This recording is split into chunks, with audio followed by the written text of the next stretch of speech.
Mesdames et messieurs, bonjour et bienvenue dans cette vidéo débrief donc de la deuxième journée du groupe B avec deux matchs très importants. Le premier qui opposait le Chili-Bolivie et en deuxième partie de tableau, il y avait l'Argentine qui jouait face à l'Uruguay. C'était un très grand choc.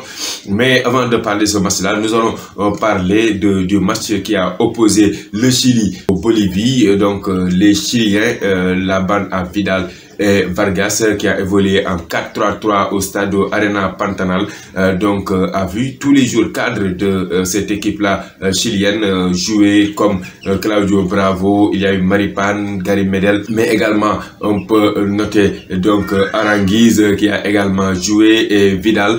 Des joueurs qui ont vraiment marqué la Copa América ces dernières années, mais également côté Bolivie, on peut noter des joueurs comme Quinteros, mais également Fernandez, Saavedra, mais aussi il y a Vaca et Alvarez, et aussi en attaque Almanzano, des joueurs également qui ont joué leur va-tout avec leur niveau. C'est vrai que l'équipe bolivienne a joué dans son registre, mais ils ont perdu néanmoins 1-0 face à cette équipe chilienne qui, après avoir fait match nul avec l'Argentine lors de la première journée, a comptabilisé donc 3 autres points, ce qui fait 4 points dans son escarcelle, et ce qui lui permet de pouvoir continuer dans sa lancée, dans sa dynamique avec une victoire qui lui ouvre les portes. Dans l'autre match, je le disais, qui a débuté à 0h GMT, opposé l'Uruguay à l'Argentine. C'était le choc, le premier choc, on peut dire, de cette Copa América 2021. Et côté argentin, il y a eu de grosses présences. Toute l'équipe était là, mais avec quelques changements, 4 changements par rapport à l'équipe qui a démarré la compétition, puisqu'il y a eu 3 défenseurs qui ont été changés et un milieu de terrain, ce qui fait que l'équipe argentine a trouvé de l'allant, a beaucoup joué, a convaincu sur le terrain, et on peut même dire que cette équipe-là s'est bien jouée de cette équipe uruguayenne qui faisait lui son premier match, parce que exempté lors de la première journée a eu du mal en première période à trouver des automatismes, mais en deuxième période c'est vrai que le jeu c'était vraiment stabilisé, c'était équilibré entre les deux équipes, mais il n'y avait pas photo entre l'Argentine et l'Uruguay en première période, malgré qu'il y avait côté classement uruguayen, il y avait Muslera, Godin, Diego, Jiménez, il y avait González, il y avait également Bentancur au milieu de terrain, Fede Valverde du Real Madrid, mais également la paire d'attaque historique Cavani, Edinson et Luis Suarez.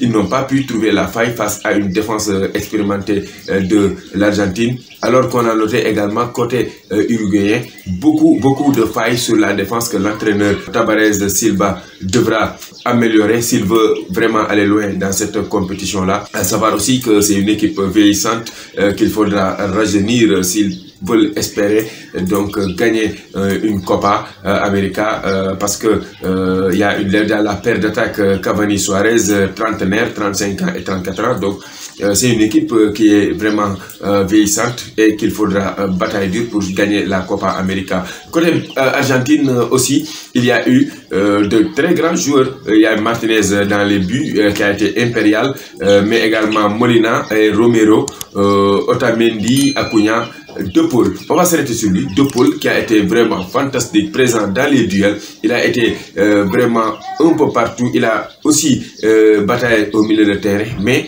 c'est un joueur qui s'est illustré également à travers ses passes et aussi la provocation. C'est un joueur qui, après ce match-là, va laisser des sensations qui permettront, ou bien qui laisse croire qu'il fera une très bonne compétition. C'est un joueur qui a marqué hier les esprits. Au-delà de Paul, on a Lo Celso, Lionel Messi, Martinez et González également, qui ont joué. Di Maria est entré en seconde période. Et ce qu'il faut noter, c'est que l'Argentine a aussi été fidèle à son système de jeu, le 4-3-3, pendant que l'Uruguay a joué en 4-4-2, un match qui s'est joué au Stadio Nacional de Brasilia, deux équipes donc qui voulaient vraiment marquer du terrain. L'Argentine, qui avait déjà fait match nul contre le Chili, n'avait pas droit à l'erreur.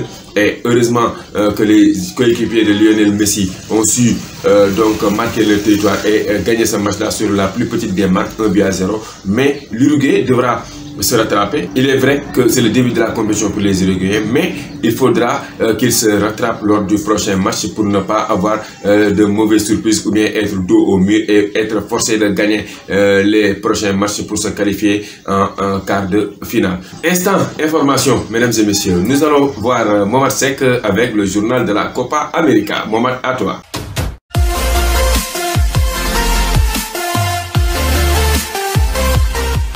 Bonjour mesdames et messieurs, ravi de vous retrouver encore sur la Dépêche TV. Toujours nous sommes là pour votre journal La Copa América. Aujourd'hui nous allons parler encore d'autres choses, notamment le message de Lionel Messi à ses coéquipiers, un message de motivation, mais également les larmes de Neymar hier après le match contre le Pérou. Mais également, nous allons parler de la question du jour, le programme et les résultats d'hier. Aujourd'hui d'abord, pour la première question que nous allons démarrer, c'est quoi? C'est donc les larmes de Neymar.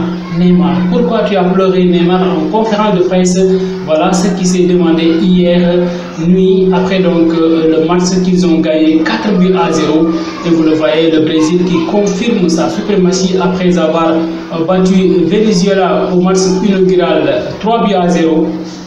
Hier donc les Oliverts ont écrasé l'équipe de Pérou qui venait juste de jouer son premier match.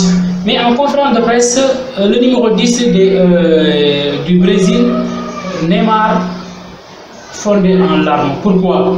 Parce que Neymar dit avoir traversé beaucoup de difficultés.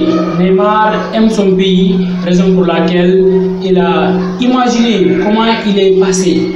Des difficultés pour revenir jouer avec la sélection aujourd'hui, avec les 2 années qu'il a vécues. 2 années qu'il a vécu très difficilement avec des blessures. Vous savez que la récente édition, il était absent vraiment avec beaucoup de regrets. Cette fois-ci, Neymar a joué. Les critiques également, il a pensé aux critiques. On le critique très souvent sur son jeu. Hier, vous l'avez entendu, je l'ai dit dans notre édition, Tite l'a jugé comme un joueur très important du Brésil. Mais Neymar pense que tous ceux qui aiment le football l'aiment parce que lui, il ne fait que jouer le football. Donc Neymar aime son pays, c'est la raison pour laquelle il a pleuré hier. Maintenant, zoom sur Lionel Messi et son équipe qui vont affronter aujourd'hui l'Uruguay de Luis Suarez, son ami. Aujourd'hui, il n'y aura pas d'amitié sur le terrain. Juste après le match, ils pourront faire leur amitié. Mais aujourd'hui, ce sera un choc, dit Lionel Messi entre donc l'Argentine et l'Uruguay. Un match prévu à partir de minuit. Ce sera un match très choc, raison pour laquelle Lionel Messi a lancé un message de motivation à ses coéquipiers. Ainsi, dans son compte Instagram, il a dit que nous sommes prêts à nous battre. Nous sommes prêts à battre l'Uruguay, nous sommes prêts à battre toutes les autres sélections qui se dressent sur notre chemin.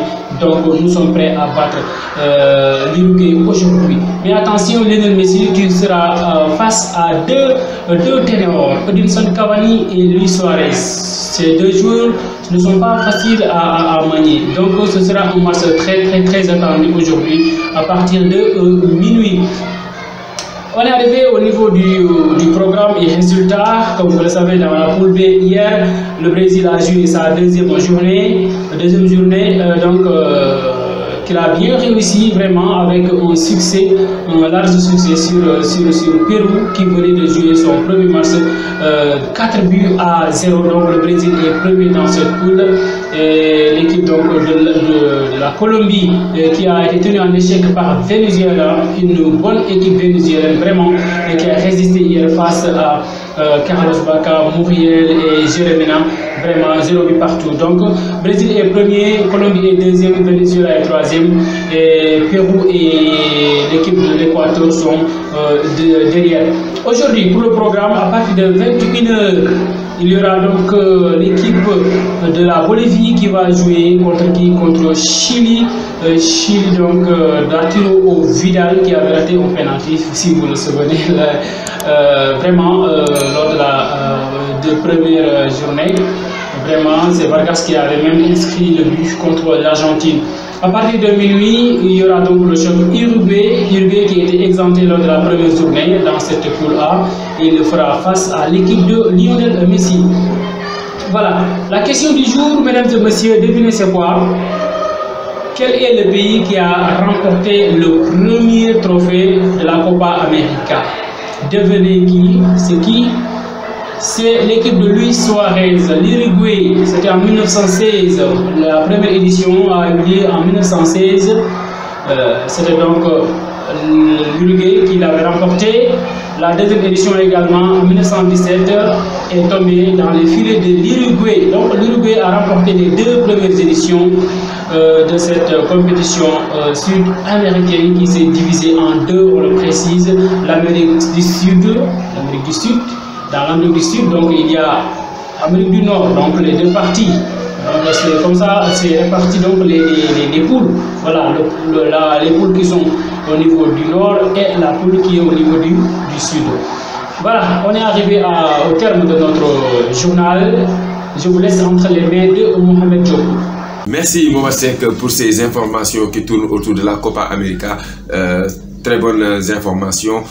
Merci mesdames et messieurs pour avoir suivi ce débrief de la deuxième journée du groupe B qui opposait, je vous l'avais dit, le Chili, Bolivie, mais également l'Argentine à l'Uruguay.